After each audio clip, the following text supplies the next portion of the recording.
এই যে প্রয়োজনে আমরা সাপ যদি আমাদের ক্ষতি করতে চায়, সাপ মারা যাবে, ইঁদুর মারা যাবে, বিচ্ছু মারা যাবে, কিন্তু সেগুলোকে আগুন দিয়ে পুড়িয়ে মারা যাবে না। ইসলাম আমাদেরকে কোনো প্রাণীকে আগুন দিয়ে পুড়িয়ে মারতে নিষেধ করেছে। পাশাপাশি অন্যায়ের কারণে ইসলামের যে শাস্তির বিধান, সেক্ষেত্রে আগুন দিয়ে কোনো মানুষকে শাস্তি দেওয়ার ব্যাপারে ইসলাম নিষেধ করেছে। কেন? কারণ আগুন দিয়ে শাস্তি দিতে পারবেন কেবলমাত্র আল্লাহ তাআলা। এটা আল্লাহর শাস্তি দেওয়ার একটা প্রক্রিয়া। তাহলে আমরা মানুষ হয়ে যদি অন্য মানুষকে বা কোনো প্রাণীকে আগুন দিয়ে কষ্ট দেই বা হত্যা করি বা জ্বালিয়ে দেই, এটা আল্লাহর কাজকে আমি নিজে দুনিয়াতে করে দেখাতে চাইলাম। এটা কাইন্ড অফ আল্লাহর কাজকে চ্যালেঞ্জ করা। কারণ আগুন দিয়ে শাস্তি দিবেন আল্লাহ তাআলা জাহান্নামে, এবং আমরা এই আগুনের শাস্তি থেকে কিন্তু আল্লাহ তাআলার কাছে পানাহ চাই সবসময়। আমরা পড়ি ওয়াকিনা আযাবান নার, হে আল্লাহ আপনি আমাদেরকে আগুনের শাস্তি থেকে বাঁচান।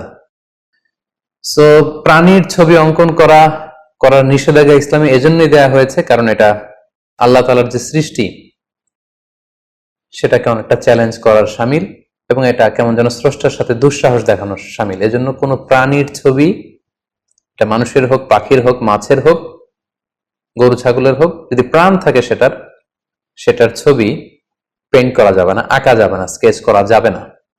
তো এজন্যই যেহেতু প্রাণীর ছবি অঙ্কনের দ্বারা স্রষ্টার সৃষ্টির সাথে চ্যালেঞ্জ দেয়া হয়, এজন্য এটা নিষেধ। তো কাগজে কোনো প্রাণীর ছবি আঁকা যাবে না।